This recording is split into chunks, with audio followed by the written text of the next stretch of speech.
Hey everybody, and welcome back to Living Between Paychecks. Better. And today we're going to try something I've always heard the name of. I never actually knew what the hell it was. And this is the thing that actually injured my hand the first time I tried this in the test kitchen. This chicken cordon bleu. You got to have bleu. It sounds like like if you fall down and just melt it in the Texas heat. Like it's August and you fall on a hard concrete thing and just bleu. It's mashed chicken with ham and cheese. So we're going to try it. We're going to fry this thing. So, yeah, let's try that. Before we do, be sure to like, share, subscribe, ring the notification bell to get the updates. We're trying to do this on Tuesdays and Fridays, but with COVID, we're trying to stay over here. So Jack and Letty, or LA Jackson, I'm over here in Texas. So you're trying to separate, make sure everybody doesn't get sick or whatever because of me, because I go to the store and buy all this crap to cook. So be sure to like, share, subscribe, do all the YouTube things. We're contractually, supposed to have to do that. That's a lie. And let's just jump into it. Alright, super fancy meal. Calls for a few things, but not as much as normal. So, we're going to do this. You need chicken breast. Now, I looked out and got these for like $4. Like you can see, there's like $4.80 something. And they're already flat. You're going to need some Swiss cheese. Get you some slices and some nice ham. That's going to be your big expensive thing if you're not careful, but I just got some uncured ham. And you're going to need 2 eggs. At least 2 eggs. Big ones, those are medium. I might need some little stuff. Some Dijon mustard and some honey. You're going to need some of that. And some breadcrumbs. I got some panko stuff, which are actually like lemon pepper stuff. Picked them up over the HEB. You're going to need some olive oil and some butter. You're going to need 3 tablespoons of that stuff. Okay, and then you're going to need some paprika, right? And some salt. Right? Some fancy paprika and some salt. That's everything we use. Now, the chicken breast, you need to mash them flat. As flat as possible. You need to get you a chicken mashing hammer. I lucked out, and mine were actually pretty thin. Like I said, it's $4 for boneless chicken breast. So they're not going to be the thickest stuff in the world. But you take them and you just kind of get the big bulgy parts out of it. And then I just mashed my finger. I don't know if you saw that, but I mashed it out.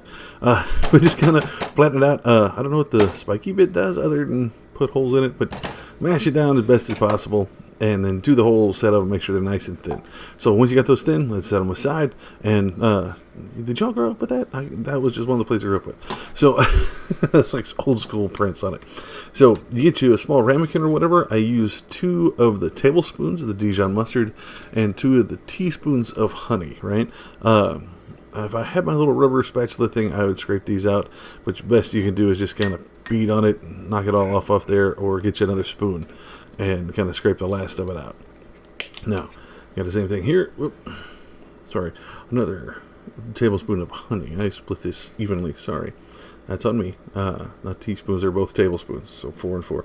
So the 2 of those. Now the honey will take a while to stick on there, which it can take a while. I apologize. Just let it drizzle. Just drip. Just kind of take it on there. Once you get that, and you get as much of it as you can, just go ahead and stir that up as best you can. Now, not all this is going to go inside this stuff, and if you're clean with it and don't touch your raw chicken with it when you're applying this, you can use it for later.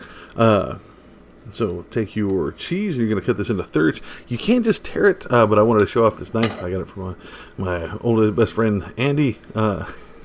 He set me up. He was tired of me sawing on stuff and sent me these really nice. And these were so sharp I almost lost into my finger.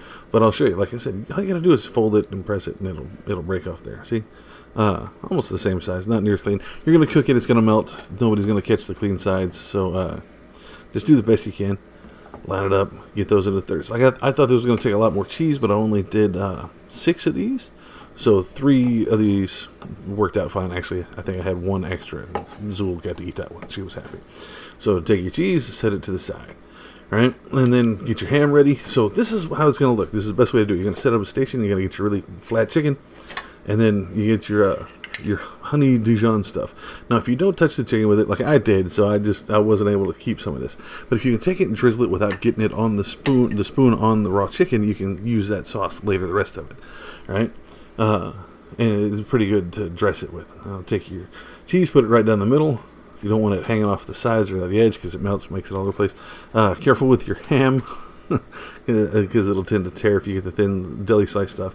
Now put this in here. Now the recipe said to be sure to keep the ham and cheese inside the chicken. I tried my best. So now the trick is to roll it. I'm just going to grab one end, just tuck it over and just roll it all together. Keep the chicken on the outside. And then take these. They're going to look like that. Put them on a plate. Do all the rest of them. Put them in the fridge. And I kept them in there for about an hour, so they're easier to batter and stuff. So get your breadcrumbs. Like I said, I had some leftover Italian stuff, so I just put it on there because I didn't want to waste it. And then my lemon pepper stuff right on top of it.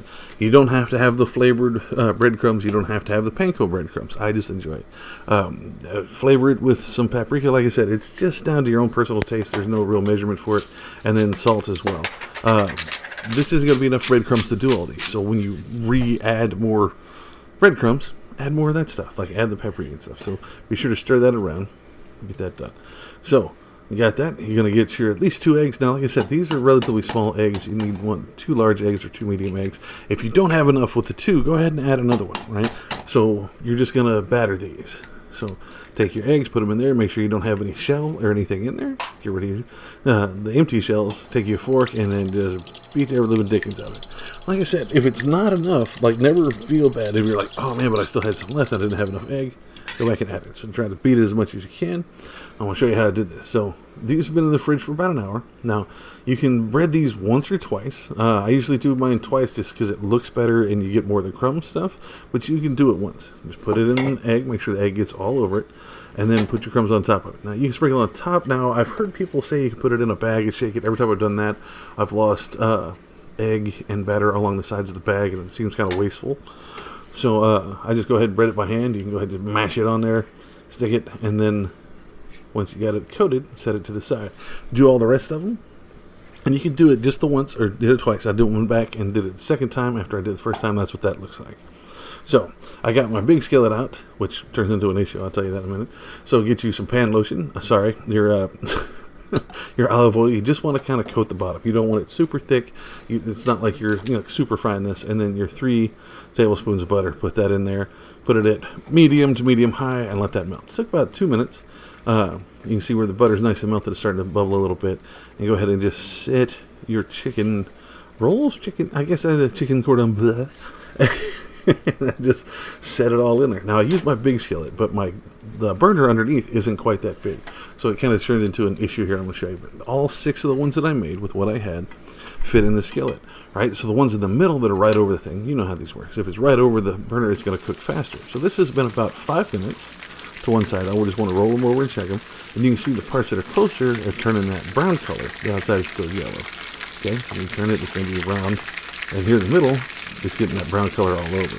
So what you can do, you can just cook it in the middle and then swap it out. Or you can start turning it and moving it around while you're doing it now. So just go ahead and flip these over.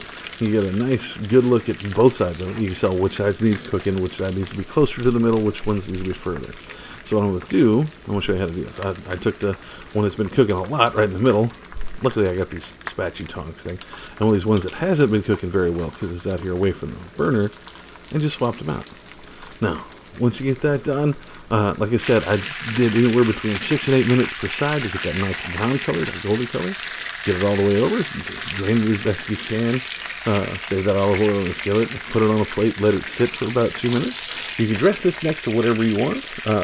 If these aren't cooked right, they're not cooked as much as the rest. Go ahead and move them into the middle. Flip them over. You can put the meat on the metal, the part that needs cooking. Put that down on the skillet, right?